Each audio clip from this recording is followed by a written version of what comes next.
Хочешь говорить по-русски? Едь в Россию. Хочешь хорошо зарабатывать? Едь в Германию. Хочешь хорошо жить? Едь в Эмираты.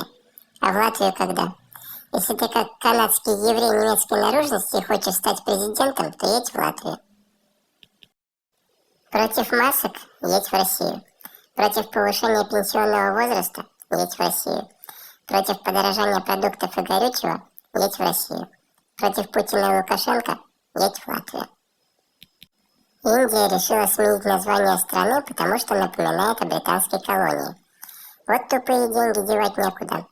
Латвия меняет название улиц, сносит памятники, оплачивает языковые курсы. Гениальные патриоты. Афера века.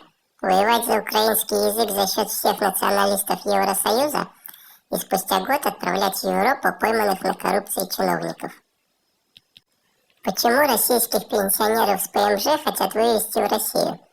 Бартер на российскую звезду пенсионерской эстрады.